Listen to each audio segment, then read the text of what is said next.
So good evening guys. Once again, my name is Maurya Hanspal, and in this session we're gonna continue our discussion on technical analysis. So in the previous session we talked about the resistance and support levels. That what exactly are the resistance and support levels in trading? How to calculate the resistance and support levels by using the formula of pivot table. But that formula was something that was being used for the purpose of theory only. But in the practical scenario, we'll have to look at the chart and see the historical prices on the basis of the chart. Okay, because the one thing, as I discussed in the previous session, the resistance cannot be just one for a longer period of time, or even the support level can only be not just once for a longer period of time. Those resistance and support level we keep on changing as soon as the market or the stock it breaks the level, okay, or like it crosses the level of resistance, and that we call it as the breakout. Okay, so in this session we're going to talk about the moving average convergence divergence, the MACD indicator.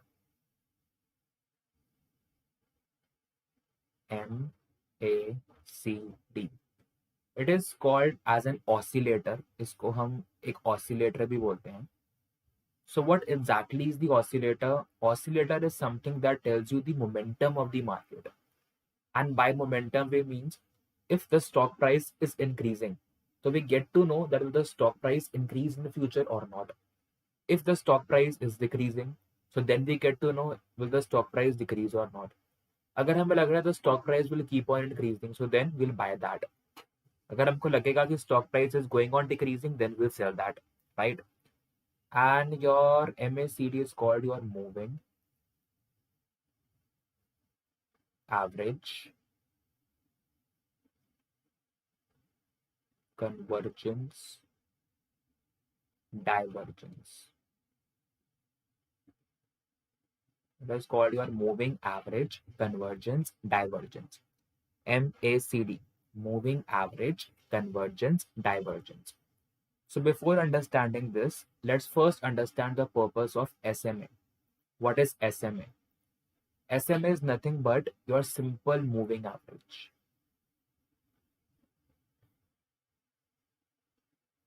Simple moving average. So what happens in simple moving average? We are just taking out the average of the stock prices in past. Just we are taking out the averages. That's it. And equal weightage is being given to each of the stock prices. Like for example, if on day 1 we have the stock price as 100, on day 2 we have the stock price as 150, on day 3 we have the stock price as 300, and it says you to calculate the simple moving average. So it will be what? 300 plus 150, 450, 450 plus 100, 550. 550 by 3. 8 point something it will come. Okay. So that is a different scenario. Okay. So that is something different in which like equal weightage is being taken. There are cases in which people go for like 2 days simple moving average, 3 days simple moving average, 4 days simple moving average. So what exactly do we mean by that? Like for example, if you have the data, so firstly I'll just erase all this in order to make you understand simple moving average. Like for example, if you have the data, on like day 1 you have 100 rupees, on day 2 it goes 150 rupees, on day 3 it goes 200 rupees, on day 4 it again comes back to like 120 rupees, on day 5 it is like 110 rupees, on day 6 it goes to 160 rupees. So these are just the random numbers like which have been taken by me. Okay. Yeah. So like if someone says you to calculate a 3-day SMA, like you might have heard people talk about a 3-day SMA. So okay, it means 3 दिन की तुम्हें like daily simple moving average निकालनी है, the 3-day moving average. In that case, like you'll be taking the average of first 3 first. So इसकी average क्या आएगी? You have 100 plus 150 plus 200 divided by 3, like you'll get 150. तो first 3 days की तुम्हारी average आ गई 150. Then अब वो यहाँ पे खड़ा था, like he was on day 3. And day 3 पे उसने बोला I want to know the simple moving average a 3-day moving average of past 3 days. तो ये निकल गया. अब if someone says now he's on day 4 and he wants to know again the simple moving average, तो इसमें हम 4 5 6 नहीं करेंगे, हम 2 3 4 करेंगे. Okay, so that will be, now we'll start from day 2. We have 150 plus 200 plus 120 and divided by 3, 156. Now he's on day 5. Now you will take the average of 3 plus 4 plus 5. That will be your 200 plus 120 plus 110, 430. Similarly, वो अगर 6 day पे है, so he'll take out the average of 4 plus 5 plus 6. Okay? अगर 5 day बोल रहा है, ठीक है, तो 5 दिन की निकालोगे एवरेज, देन फिर अगले 5 दिन पे जाओगे. ठीक है, the concept remains the same. And in simple moving average, equal weightage is given to all the prices. But the other concept we have of EMA, that is your exponential moving average.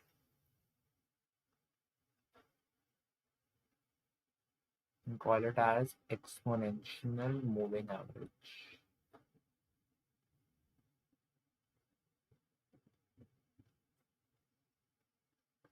Exponential moving average. So what happens in case of exponential moving average? In exponential moving average, equal weightage is not given to all the prices. More weightage is given to the recent prices. Okay. So what is the formula for this? The formula for this is the previous day EMA, previous day exponential moving average, plus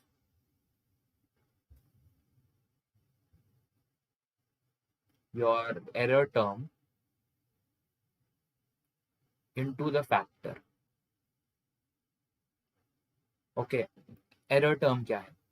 Like for example, if a previous day moving average had been like 200, okay, and अगले दिन and इस day stock का price चल रहा था 200, हमको लगा कि next day the price would rise and the price would be like 250 rupees. Okay, हमें लगा, that was our expectation. But in reality if the price turns out to be 249 और मे बी मान लो 240, okay, so what is the difference? The actual return has been 240 maybe, right, and the expected return was 250. तो difference क्या आ गया? 10 रुपए का. तो this is your error term. And how to calculate factor? Factor is तुम कितने days का निकाल रहे हो. यहाँ पे हम लाइक 2 days के लिए थे कंसिडर, ठीक है, एंड फैक्टर का फॉर्मूला क्या है? 2 upon your number of days. ये फॉर्मूला है, स्टे रहेगा. तो 2 upon your number of days is 2 1, तो आंसर आ जाएगा 210. That is basically your exponential moving average. कि तुम्हारा previous day EMA you have it, you're taking the error term plus into factor, exponential moving average.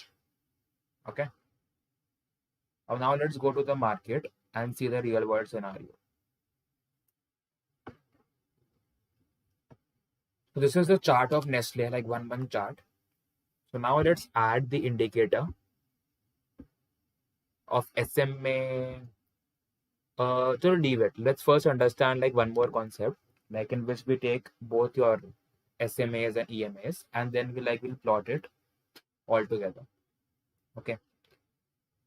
As I was talking about in the beginning about MACD, your moving average convergence divergence. Okay, so what happens in moving average convergence divergence? You take the difference between your 12-day moving average minus your 26-day moving average. Okay, one is this, and you compare this 12-day moving average and 26-day moving average with your 9-day moving average. This was 12. The difference between the 12-day moving average and 26 moving average is your MACD line, and this 9-day moving average is your signal line. Again, you can change these values also. As per the basic theorem हम ये लेते हैं, but in real life people change these values also. They change 12 to 20 and 26 to 50. And 9-day moving average को they can take 12, 15, 13. So the main concern is why are we taking 9-day or like more than 9 days? Because over a long term period the averages get smoothened. And ज़्यादा मतलब market में volatility नहीं आती. Because over the long term the averages smoothen. And that is the reason. Okay, so we try to compare this 12-day moving average and 26-day moving average, which is your like when you take the difference between the two, and you get the moving average convergence divergence or the MACD line. And this your 9-day moving average is your signal line, and you tend to compare both of them. A large number of people also take it as a difference between your 20-day moving average and 50-day moving average. फिर वो 9-day को like they'll take it as like 15 days and थोड़ा बहुत accordingly बढ़ा देंगे. Now, how to calculate this? Calculate करने की कोई need नहीं है because you have this trading view with you. It's available free of cost. Okay, so in the real world, like no one calculates it manually. Okay. And what is the difference between your MACD line and signal line? It is your histogram. थोड़ा सा technical हो गया, but एक चीज याद रखो, the difference between your 12-day moving average and 26-day moving average is the MACD line, and your 9-day moving average is the signal line, and the difference between the two is your histogram. And this 12-day moving average is like represented by a blue line. मतलब ये 12-day minus your 26-day मतलब MACD line, it is like represented by a blue line. And जो signal line है ये मतलब कि red line होती है, red या orange. ठीक है. So let's go to the trading indicators में let's put in MACD. Moving average. नहीं, we do not want this. We want moving average, convergence averages. Yeah, see, you got these lines here. Your blue line is your MACD line, and your orange line is what? Your orange line or the red line is the signal line. So how does we like interpret it? We interpret it in the way when your blue line cuts the orange line from above, it's a buying signal. I'll repeat, when your blue line cuts the orange line from above, it's a buying signal. And when your blue line cuts the orange line from below, it's a sell signal. Okay, and your difference बीच में histogram. So basically your histogram is showing you the volume कि कितना trade हुआ है. ठीक है, तो अगर हम इसको हम 1 day कर दें ताकि ज़्यादा अच्छे से हमको दिखे, 1 day 5 years कर देते हैं. या तो the green ones are obviously when the stock price was rising and the red ones are when the stock price was falling. तो अब हम ये भी कंपेयर कर लेते हैं. देखो, जब भी blue line was above this red line the stock price was rising, and जैसे ही नीचे से कट करना स्टार्ट हुआ the stock price start to fall. यहाँ पर भी like when it cut from above the stock price was rising, and जैसे ही मतलब कि नीचे से कट करा the stock price started to fall. And this also shows the volume. जितना बार हाई होगा मतलब कि उतनी वॉल्यूम ट्रेड हुई है. जितना ग्रीन बार हाई होगा, तो यहाँ पे जैसे the green bar is very high, it means the more volume has been bought because here the blue line is above the red line. यहाँ पे जब ये देखो ये नीचे से कट कर रहा है मतलब the volume of selling has been more. यहाँ पर volume of selling has been less, यहाँ पर बाइंग हैज बीन लेस. तो जितना ऊंचा ये histogram that is basically your volume, उतनी ज्यादा इट इज बेसिकली कि बाइंग हुई है. Okay, so that is one thing which you need to understand. So that was about the moving average, convergence, divergence. In the next session we'll be coming up with more technical